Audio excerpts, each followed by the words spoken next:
یہ کہہ رہے ہیں کہ جو مطلب قرات کرنا جو ہے، سورت جو ملانا ہے، وہ مصلی سے یعنی نماز پڑھنے والے سے ختم ہو جاتی ہے جبکہ وہ مقتدی ہو، بلکہ اس کے لیے مقتدی کے لیے قرات کرنا کیا ہے؟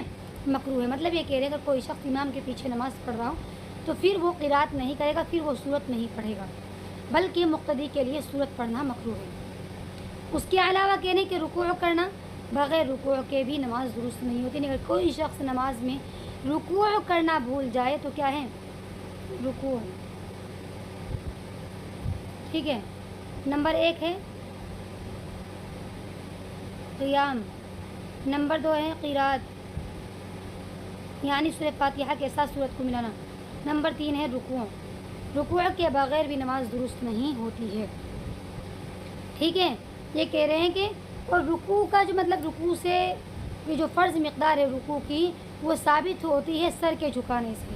رکوع کی فرض مقدار سر کے جھکانے سے ثابت ہوتی ہے، اس طور پر کہ وہ اتنا جھکے کہ وہ رکوع کے یعنی جھکنے کے بالکل قریب ہو جائے۔ اور بہرحال جو رکوع کا جو مکمل طریقہ ہے وہ یہ ہے کہ سر اور پیچھے کا جو مقعد ہے ہمارے تو وہ دونوں برابر ہو جائیں، پشت ہماری کمر، ہمارا سر اور پیچھے کا جو ہمارا حصہ ہے وہ بالکل تینوں کے تینوں برابر ہو جائیں، یہی رکوع مکمل تبھی ہوتا ہے۔ سمجھ میں آ گیا؟ بہرحال لیکن جو رکوع کی جو فرض مقدار ہے وہ سر کے جھکانے سے بھی ثابت ہو جاتی ہے، یعنی اتنا جھک جائے انسان کہ رکوع کی حالت کے قریب ہو جائے۔ بہرحال لیکن جو مکمل رکوع ہوتا ہے وہ ایسے ہوتا ہے کہ انسان بالکل پلین ہو جائے، سر، کمر اور پیچھے کا حصہ بالکل برابر ہو جائے۔ اس کے علاوہ کہنے کہ سجدہ کرنا بھی نمبر 4 پر ہے۔ سجدہ کرنا بھی فرض ہے۔ یہ کہہ رہے ہیں کہ سجدے دونوں سجدوں کے بغیر ہر رکعت میں 2 سجدوں کے بغیر نماز درست نہیں ہوتی ہے۔ اگر کوئی شخص سجدہ کرنا بھی بھول جائے تو اس کی نماز باطل ہو جائے گی، اس کی نماز درست نہیں ہوگی، ٹھیک ہے۔ اور سجدے کی جو فرض مقدار ہے وہ یہ مطلب کس سے ہوتی ہے؟ وہ پیشانی کے ایک حصے کو رکھنے سے، دونوں ہاتھوں میں سے ایک ہاتھ کے رکھنے سے، دونوں گھٹنوں میں سے ایک گھٹنے کے رکھنے سے اور دونوں قدموں میں سے ایک قدم کے رکھنے سے زمین کے اوپر ادا ہو جاتی ہے۔ یعنی زمین کے اوپر دونوں قدموں میں سے ایک قدم رکھنے سے، دونوں گھٹنوں میں سے ایک گھٹنا رکھنے سے، دونوں ہاتھوں میں سے ایک ہاتھ رکھنے سے اور پیشانی رکھنے سے کیا ہو جاتی ہے؟ ادا ہو جاتی ہے۔ لیکن جو مکمل جو سجدہ ہوتا ہے، جو اللہ کے سامنے جھکنا ہوتا ہے، جو اللہ کے سامنے عاجزی ہوتی ہے، وہ کیا ہوتی ہے؟ وہ ناک اور پیشانی اور دونوں ہاتھوں کو، دونوں پیروں کو، دونوں گھٹنوں کو رکھنے سے ہی ادا ہوتا ہے۔ یہ سجدے کا جو مکمل ہے وہ سجدہ تبھی ہوتا ہے۔ اس کے علاوہ یہ کہنے کہ سجدہ صحیح نہیں ہوتا ہے مگر یہ کہ کسی ایسی چیز پر سجدہ کیا جائے جو بالکل ایک دم چٹیل ہو، بالکل سخت ہو۔ ایسا نہیں ہو کہ بھئی بالکل ایسی خصوصی چیز ہے، کوئی گدا وغیرہ ہے اس پر سجدہ کر رہے ہیں کہ ایک دم پیشانی انسان نے سجدہ کیا اور سر اندر چلا گیا، نہیں، بالکل چٹیل ہونی چاہیے۔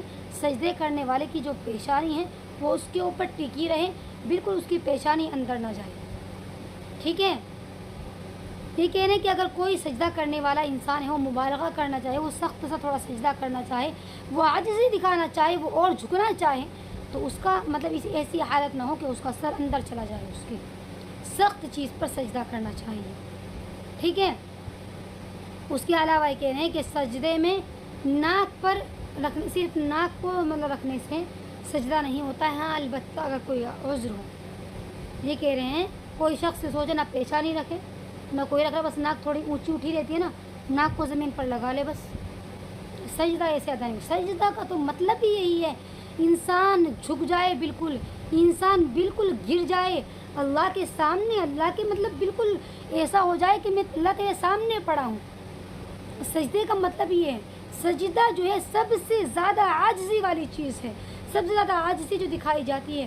ظاہر ہے کوئی انسان بھی ہو، انسانوں کے قدموں میں ہمیں کبھی نہیں پڑنا چاہیے، کبھی نہیں، لیکن اگر کوئی انسان کے قدموں میں پڑ جائے تو سوچ لیجیے کہ اس نے اپنی آخری حد بالکل پار کر دی ہے۔ تو اللہ تو اتنا بڑا ہے، اللہ کے سامنے اگر ہم سجدے میں جائیں گے، اللہ کے سامنے گر جائیں گے تو سمجھ لیجیے کہ ہم نے اپنی تمام اناؤں کو، تمام ہر طریقے کی اپنی ہر چیز کو ختم کر کے ہم اللہ کے سامنے گر گئے ہیں۔ تو سجدے کو جو کرنا چاہیے بالکل اچھے سے ہر چیز کو ٹیک کر کے، ہر چیز کو زمین پر رکھ کر کے تب کرنا چاہیے، تاکہ عاجزی کے ساتھ ہمارا سجدہ ادا ہو جائے، ٹھیک ہے۔ اور جو شخص کیا کریں، اپنی مطلب کسی پر ہتھیلیوں پر سجدہ کرے صرف، یا کپڑے کے ایک حصے پر سجدہ کرے، تو سجدہ جائز تو ہو جائے گا لیکن کراہت کے ساتھ ہوگا۔ کوئی شخص سوچے نا تو کچھ بھی نہیں رکھ رہا ہے، صرف ہتھیلیاں رکھ لی اور اپنا کپڑے کا کوئی حصہ رکھ لیا، اس حصے کے اوپر اپنے منہ رکھ لیا، اپنی ہتھیلیوں کے اوپر سر کو رکھ لے، ایسا کر کے رکھ لے، یا پھر کوئی کپڑا وغیرہ رکھ کر کے ایسے اس کے اوپر سجدہ کر لے، سجدہ تو ہو جائے گا لیکن کراہت کے ساتھ ہوگا۔ سجدے کا جو اصل مطلب ہے اپنے آپ کو مٹی میں ملا دینا، وہ نہیں ہوگا، وہ عاجزی نہیں آئے گی اس کے اندر۔ لیکن سجدے کے صحیح ہونے کے لیے شرط ہے کہ سجدہ مطلب یہ ہے کہ سجدے کی جو جگہ ہے وہ مطلب اس سے قدموں کی جگہ اونچی نہ ہو، ٹھیک ہے، سجدے کی جگہ جو ہے قدموں کی جگہ سے اونچی نہ ہو، ٹھیک ہے، نصف ذراع سے، یعنی ایسا نہ ہو کہ سجدے کی جگہ کو اونچی کر لے اور بیٹھنے کی جو قدموں کی جگہ وہ نیچی کر لے، ایسا نہیں ہونا چاہیے، بلکہ برابر ہونا چاہیے، یعنی نصف ذراع جتنا ہوتا ہے۔ بہت سے لوگ ایسے ہوتے ہیں کہ سجدہ کرنے کے لیے، جیسے مطلب فار ایگزامپل میرے سامنے ٹیبل رکھی ہوئی ہے، میں بیٹھ تو جاؤں نیچے اور سجدہ کر لوں اپنا ٹیبل کے اوپر، میرے قدم تو نیچے رہ گئے اور سر چلا گیا میرے ٹیبل کے اوپر، تو اس طرح سے صحیح نہیں ہے سجدہ کرنا۔ سجدے کا تو مطلب ہی یہی ہے کہ بالکل اپنے آپ کو نیچے گرا دیں، نیچے چلے جائیں بالکل۔ تو یہ کہہ رہے اگر اس سے زیادہ مطلب یہ ہے کہ نصف ذراع جتنا ہوتا ہے صرف اتنا، اس سے زیادہ نہ ہو، اس سے کم ہو تو تھوڑا بہت چل بھی سکتا ہے لیکن مزہ نہیں آئے گا، جو ایک اللہ کے سامنے جو گرنے کا مزہ وہ نہیں آئے گا۔ البتہ لیکن بہتر یہی ہے کہ کیا کریں، برابر ہونا چاہیے۔ ہاں البتہ اگر بہت زیادہ بھیڑ ہے، ٹرین وغیرہ میں انسان بیٹھا ہوا نیچے اور سجدہ کرنے کی ضرورت ہے، بہت زیادہ بھیڑ بھڑاکا ہو، تب ہو سکتا ہے تھوڑا بہت اونچی جگہ ہو بھی چل جائے گی۔ 5ویں ہے بیٹھنا، کیا ہے، قاعدہ کرنا،